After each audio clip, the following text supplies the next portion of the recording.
Seja bem-vindo ao Aprenda Mais e nessa semana nós vamos entender sobre a tricotomia humana.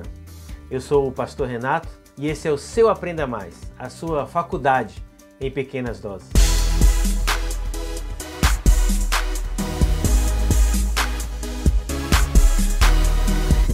Antes de nós começarmos, deixa eu te perguntar uma coisa. Você já é inscrito no nosso canal? Se não, faça isso agora mesmo. Você será avisado de todo o conteúdo que for publicado aqui em primeira mão. Existe uma área da ciência chamada antropologia bíblica. Essa palavra antropologia deriva de duas palavras, anthropos, que é homem, humano, e logia, que é estudo. Portanto, a antropologia bíblica se propõe a fazer um estudo do homem sobre a perspectiva e a luz da Bíblia. Quando nós fazemos esse estudo do homem, nós observamos que existe um consenso nas religiões que o homem é único, porém formado de uma parte matéria, que é o corpo, e uma parte imaterial. E é justamente nessa parte imaterial que surgem as divergências teológicas. Uns acreditam que a parte material é apenas a alma. Outros acreditam que a parte material é apenas o espírito. A esses dois grupos nós chamamos de dicotomistas, porque creem que o homem é corpo, ou então a parte espiritual, quer seja uma alma ou quer seja um espírito. Porém, existe uma linha teológica que defende que além do corpo, essa parte imaterial é formada por um espírito e também uma alma. A isso nós damos o nome de tricotomia. O objetivo do Aprenda Mais não é criar polêmica sobre os assuntos que nós tratamos, mas sim trazer à luz da Bíblia uma revelação, um entendimento, para que você que nos acompanha possa tirar as suas conclusões e ter uma clareza acerca dos aspectos bíblicos. A Bíblia explica a própria Bíblia. Nós não podemos fugir de textos claros e usar o poder da hermenêutica para distorcer aquilo que a Bíblia está falando. Eu quero introduzir esse estudo com um dos textos talvez mais conhecidos sobre tricotomia, corpo, alma e espírito. 1 Tessalonicenses capítulo 5, verso 23. Que o próprio Deus da paz os santifique inteiramente, que todo o espírito, alma e corpo de vocês seja conservado irrepreensível na vinda do nosso Senhor Jesus. Paulo é muito claro. O texto explica por si só de que existe sim um corpo, uma alma e um espírito. E Paulo adverte dizendo que esses três elementos devem permanecer irrepreensíveis, íntegros. Vejamos ainda o que nos ensina o Antigo Testamento no livro de Isaías, capítulo 26, verso 9. Com minha alma te desejei de noite, e com o meu espírito que está dentro de mim, madruguei a buscar-te.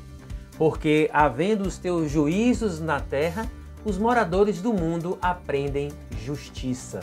Veja o profeta Isaías deixando muito claro esses dois elementos da tricotomia, a alma e o espírito, que buscam, desejam pelo Senhor. Trago ainda Hebreus capítulo 4, verso 12. Porque a palavra de Deus é viva e eficaz, e mais penetrante do que espada alguma de dois gumes, e penetra até a divisão da alma e do espírito, e das juntas e medulas, e é apta a discernir os pensamentos e intenções do coração. A palavra de Deus é muito clara, ela separa alma de espírito. Para qualquer pessoa que leia esses textos, e ainda mais para aquelas pessoas que conhecem com profundidade a palavra do Senhor, a evidência da tricotomia, corpo, alma e espírito, é algo claro, explícito, escancarado. Só não vê quem não quer. Nesse momento introdutório, não podemos também deixar de fazer menção a Gênesis capítulo 2, verso 7. Então o Senhor Deus formou o homem do pó da terra, corpo, e soprou em suas narinas o fôlego de vida, espírito, e o homem se tornou alma vivente. Com esse entendimento da tricotomia, é muito interessante percebermos o papel de cada um desses elementos na nossa vida, hoje, agora, enquanto estamos vivos. Se você tem dúvida do destino do corpo, da alma e do espírito após a morte, eu quero te convidar a assistir a edição 21 do nosso Aprenda Mais, que declara com riqueza de detalhes para onde nós iremos depois da morte, e que traz 2 textos bíblicos como base. Eclesiastes capítulo 21, verso 7, e o pó volte à terra como era, e o espírito volte a Deus que o deu. E Lucas 16, capítulo 19 a 21, naquela conhecida história do rico e do Lázaro. Hoje nós vamos estudar sobre o corpo. A Bíblia nos diz de forma muito clara de que o corpo é a nossa casa terrestre. É o lugar onde nós moramos aqui no mundo e nos relacionamos com ele. A função básica do corpo é ter a consciência do mundo físico. Eclesiastes capítulo 3, verso 20. Todos vão para o mesmo lugar. Vieram todos do pó e ao pó todos retornarão. A Bíblia é muito clara, dizendo que todo ser humano, inclusive o homem, veio do pó e ao pó retornará. Curiosamente, a composição orgânica dos seres vivos é a seguinte: 72% de água, 14% de carbono, 9% de hidrogênio, 5% de nitrogênio e 3,5% distribuído em pelo menos 15 elementos, como cálcio, potássio, enxofre, sódio, iodo, zinco, entre outros. Esta é a mesma composição orgânica da Terra, ou seja, é a ciência comprovando que a mesma terra que produz os alimentos é a mesma dos seres vivos.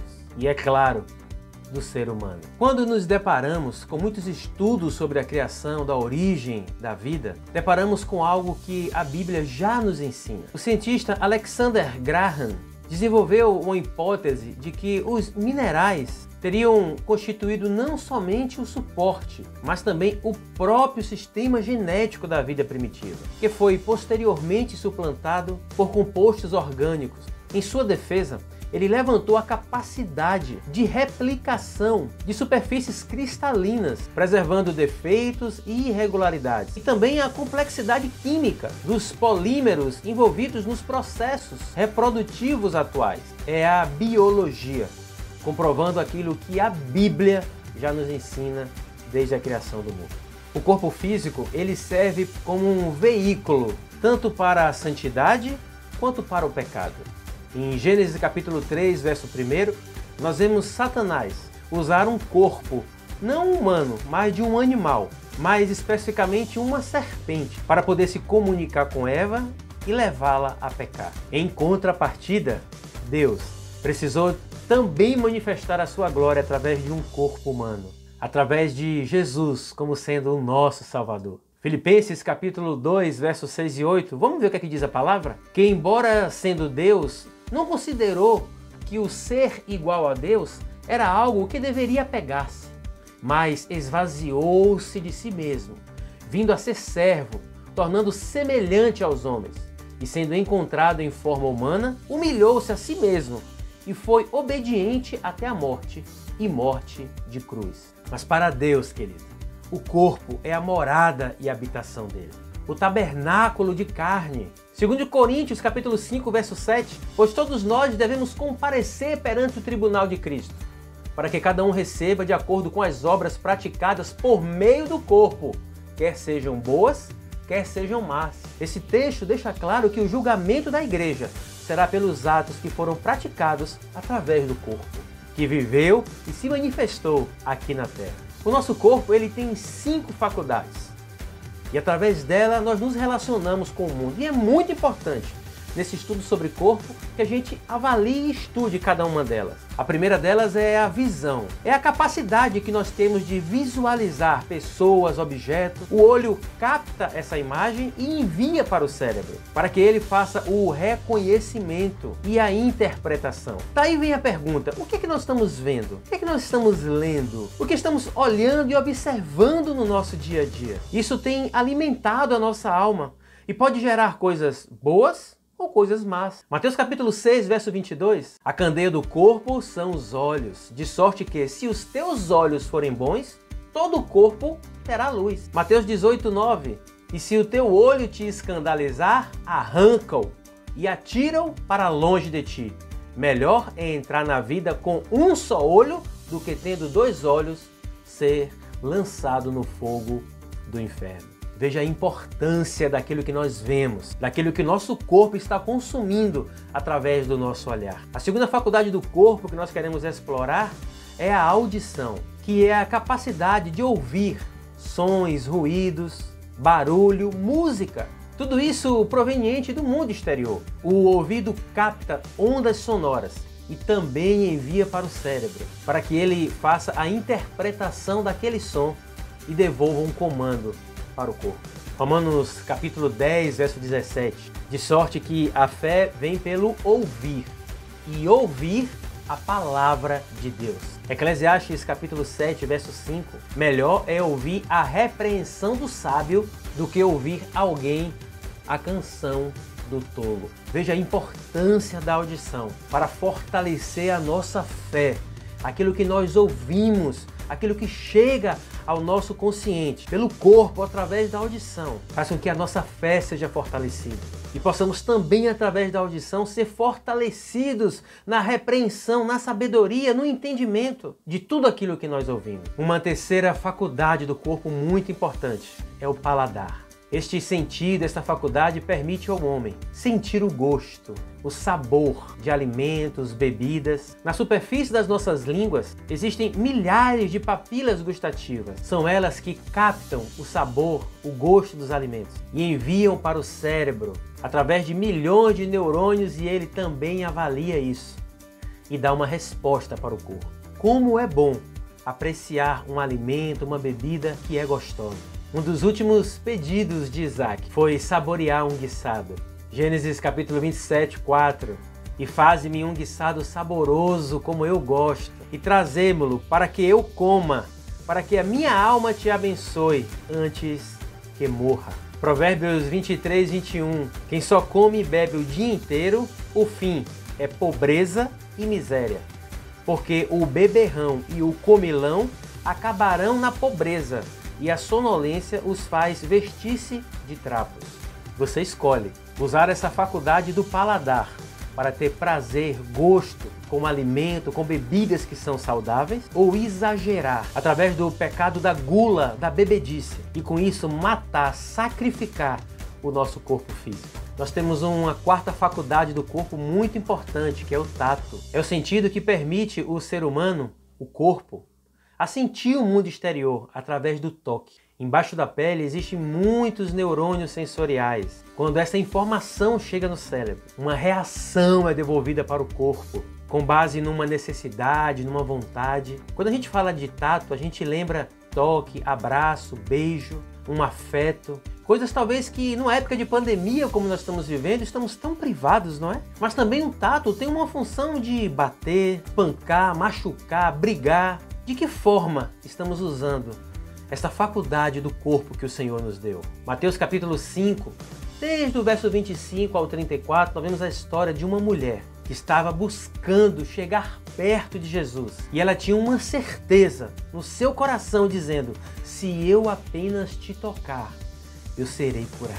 Veja o tato, o toque sendo usado como instrumento de cura do corpo físico. E a última faculdade do corpo que nós vamos explorar nesse momento é o olfato. É um sentido relacionado à capacidade de sentir cheiro. O nariz humano ele tem uma capacidade de captar odores no meio externo. Esses cheiros também são enviados através dos neurônios para o cérebro, que fazem a sua interpretação e devolvem uma impressão para o corpo. Como é bom sentir um cheiro de uma flor, de um bom perfume, hein? 2 Coríntios capítulo 2, verso 16. Para estes, certamente, cheiro de morte para a morte, mas para aqueles, cheiro de vida para a vida.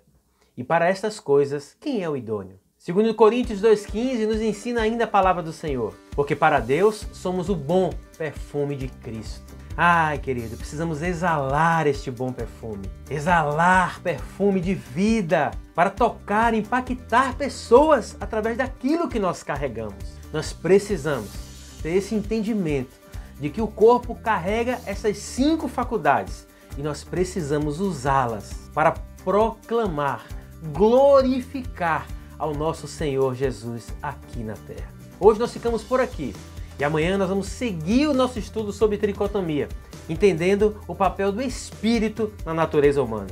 Se você gostou desse episódio, compartilha com seus amigos, convida eles a estar conosco na próxima edição do Aprenda Mais. Beijo no seu coração!